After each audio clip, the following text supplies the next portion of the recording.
Hello and welcome to Astro Analysis.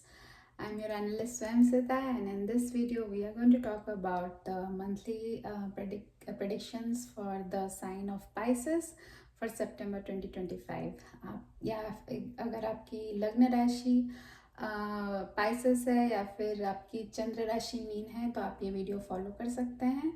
If your moon sign is in Pisces, or if your ascendant is in Pisces, you can follow this video for general guidance.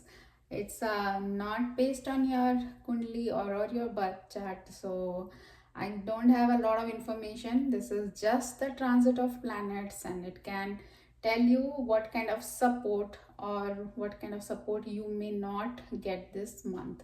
So if आपका birth chart है और जिसमें कि यहाँ लग्न में कुछ और भी प्लैनेट्स हैं, जैसे अभी तो यहाँ Sunny is transiting and you may have Mars, you may have Mercury. So Mercury और मार्स का क्या लाइक आपस में कैसा like what will be the like exchange of energies, that is a entirely different story. So this is just a transit video, just like a general guidance. So ये आपके लिए accurate नहीं हो सकता है अगर आपका लग्न ही कुछ मतलब कुछ मैलिफिक्स है, कुछ डेलिब्रेट है लग्न क्यों किसी भी हाउस में, then the results may be entirely different. So all these transits may not support you. So if you want accurate forecast, you should contact an astrologer with your details. So get your kundli done, and they may be able to forecast give a better and personalized prediction for you. Okay, to move on. So in this video we are going to talk about your health, your education, your romance, and your married life, luck, career, and your business, followed by some special pointers and some remedies. So to start with, let's see how the Navagrahas are placed for Pisces this month. So this is your Lagna. So Shani is in your Lagna, in Jupiter in your 4th house, Venus in your 5th house, and Sun, Mercury, Ketu in your 6th house, and Mars in your 7th house. Okay. So that's those are the placements. The important transits is going to be first, which is Mars is going to move into Libra on 14th of September, and then followed by Venus is going to move to the next sign, and Sun and Mercury are going to move into Virgo. Okay, to start with, आपका लग्न में शनि है. लग्न में शनि मतलब you will be dissatisfied with your self. आपको ज़्यादा self love नहीं रहेगा इस मंथ. आपको आप जो भी करेंगे उससे लगेगा कि I could have done this better, या I didn't do a good job. तो उस टाइप की चीज़ें रहती हैं. But coming to health, so health जिसके फर्स्ट हाउस के लॉर्ड जुपिटर बनते हैं, जो केंद्र में है, which is the fourth house, तो ओवरऑल गुड रहेगा. वैसा कुछ I don't see anything negative. So overall your health will be nice. उतना कुछ प्रॉब्लम नहीं है. सो moving on to your 5th house, जिसमें कि अभी वीनस है, which is Venus is going to move into the 6th house after mid-September. So actually 15th, अच्छा ठीक है, जब मरकुरी एक्चुअली आपके वर्गों में आ जाएंगे तब बहुत अच्छा रहेगा एजुकेशन वाइज, क्योंकि एजुकेशन के लिए मरकुरी बहुत इंपॉर्टेंट है. Mercury is like your decision making, your critical thinking, any it represents your ability to grasp and some concepts, comprehend things. So Mercury जब exalted हो जाएंगे वर्गों में मिड सितंबर के बाद, उसके बाद एजुकेशन अच्छा है, उसके बाद एजुकेशन बेटर रहेगा. And then moving on to the house of romance, वहाँ भी वीनस है मिड सितंबर तक, और फिर वो मूव हो जाएंगे. तो एक्चुअली 15 सितंबर तक रोमांस भी अच्छा रहेगा. आप दोनों में आपसी समझ होगी, बट उसके बाद थोड़े बहुत माइनर आर्ग्यूमेंट्स हो सकते हैं. Nothing like crazy breakup types, but थोड़े बहुत माइनर झगड़े हो सकते हैं. That's all about the romance. Moving on to the married life, which we see from 7th house. So seventh house के लॉर्ड हैं Mercury. Okay, so that's nice. पहले तक पहले हाफ ऑफ द मंथ तक मार्स यहाँ पे हैं जो यहाँ आ जाएंगे, फिर मरकुरी जो है लॉर्ड है सेवेंथ हाउस के वो यहाँ आ जाएंगे. So Mercury will be in its exalted position in Virgo, तो बहुत अच्छा है. तो 15 सितंबर के बाद मैरिड लाइफ बहुत अच्छा रहेगा. Very good, excellent. Like I don't have to say any, there is no buts or ifs, it will be excellent. So enjoy this time. Then moving on to the like the ninth house. So ninth house के lord यहाँ move हो जाएंगे, which is the eighth house.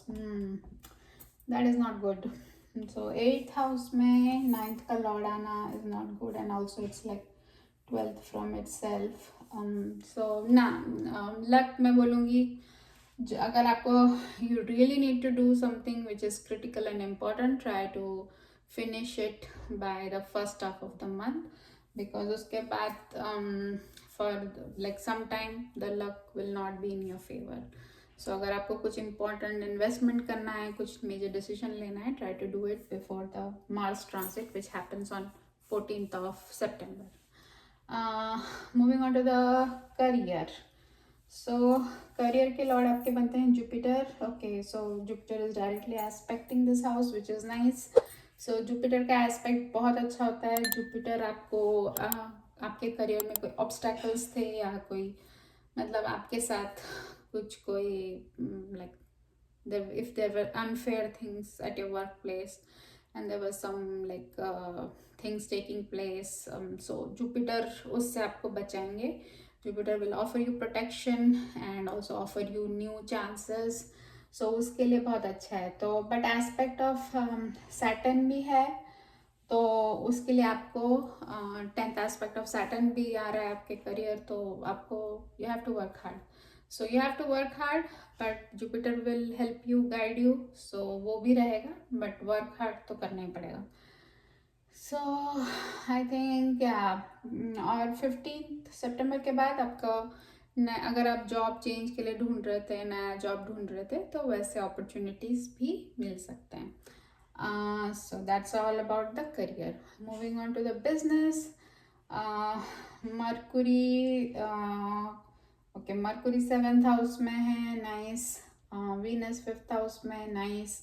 तो business wise अच्छा है, पैसा आएगा, there will be growth, specially if your business is something, क्या बताऊँ मैं, जो विच इज़ लाइक जिसमें कि वीनस कारका है, जैसे कुछ गारमेंट हो गया या फिर कुछ जैसे लग्जरी आइटम्स हो गए, जैसे perfumes and all those things. अगर आपका बिजनेस उससे रिलेटेड है, कोई लग्जरी आइटम्स या, तो it will be very beneficial for you. तो आपका बिजनेस इस मंथ बहुत अच्छा रहेगा. आई think that's all about the business. Special pointers के हिसाब से मैं बोल सकती हूँ, राहु आपके 12th हाउस में है. तो राहु जब 12th हाउस में होते हैं तो ये तो काफ़ी टाइम तक रहेंगे अभी. So it will take you to foreign lands, जैसे कि ऐसे नहीं कि छोटा मोटा फॉरेन लैंड, मतलब काफ़ी दूर वाला जर्नी वाला, जैसे पूरा समुद्र क्रॉस करके उस टाइप का foreign land. So they it will take to your foreign lands और like crossing of the seas. और 12th हाउस आपके स्लीप का भी होता है. So during this period you will see very vivid dreams जो आपको याद रहेंगे, और मतलब बहुत कुछ शायद उसमें मैसेज भी होगा. So try to pay attention to that, try to remember कि आपने क्या देखा. और या so that's all. If your Rahu, फिर से मैं बोलूँगी, अगर आपके बर्थ चार्ट में राहु वेल प्लेस्ड है तो ऐसा होगा, और अगर आपके बर्थ चार्ट में राहु वेल प्लेस्ड नहीं है, प्लस आपके 12th हाउस में दूसरे कुछ मैलिफिक्स हैं, तो इससे जेल भी हो सकता है. So I am not saying that you will go to jail, but if there are some malefic effects, so there can be situations like jails or addictions to like substance abuse and all that stuff. So वो भी हो सकता है. So be mindful of that. So that's all for Pisces this month. और उपाय के तौर पे मैं बोलूँगी कि गुरु इज़ योर लग्न लॉर्ड, गुरु बीज मंत्र कीजिए. मंगल का बीज मंत्र कीजिए और हनुमान चालीसा कीजिए. That's all. I think that's all for this video. हम मिलते हैं एक और वीडियो में. Stay well, take care. I'll see you guys later. Bye.